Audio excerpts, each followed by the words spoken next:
way I think about it is AI is a tool. It's a very broad use technology, and the choice of how we use it is ours.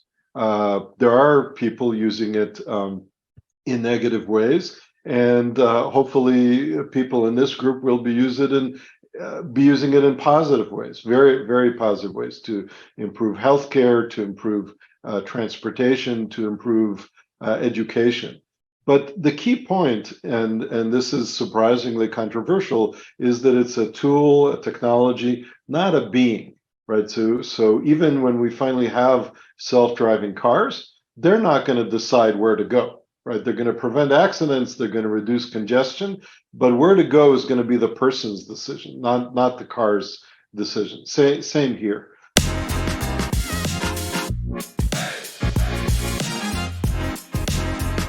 I view it as a kind of amplifier, force multiplier, if you will. So a lot of the applications people have worked on in the past. People have been trying to build chatbots.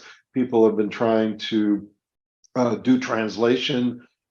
People have been trying to automatically generate images, what have you. It's just that now they're able to do it that much better and that much faster.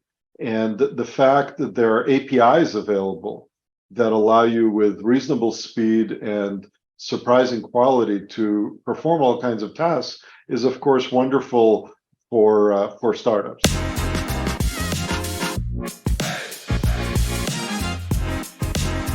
My grandkids, who know, my kids are still in their 20s, or I have a 12-year-old. But let's talk about what's happening right now and what's happening over the next 5 years, where we have a little bit more visibility. So first of all, it's clear that everybody who's serious about this is thinking about human-in-the-loop systems, right? So my favorite definition of AI is augmented intelligence, not artificial intelligence. So we don't want to replace teachers, we want to augment teachers.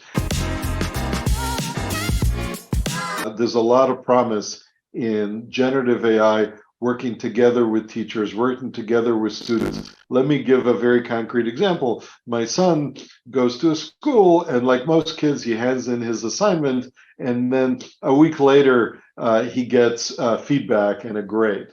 Well, if you think about it, that's crazy. Why should it take a week? Why shouldn't he have the feedback, at least an initial level of feedback, even at home as he's working on the draft? Right? So we don't want the AI to do his homework for him, but the AI could look at his essay or at his questions, suggest other problems for him to work on, suggest questions to ask him that he should think about, and just making this be individualized and real time and reactive is something that we just can't afford, right? Most people can't have that, and that is a huge potential here.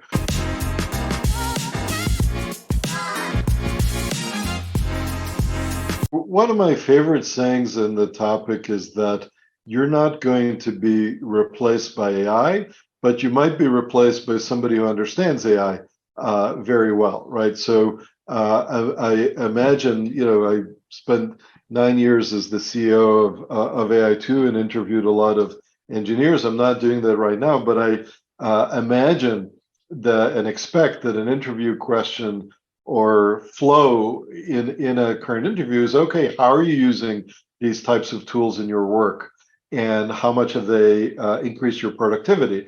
And you can imagine two candidates. One, his productivity is increased by 20% because he's using it in some simple ways, and a second one, her productivity is increased by 40%, by 2x, because she's using it in very powerful ways, and not just in writing the code, but also in debugging, also in writing tests, also in creating documentation.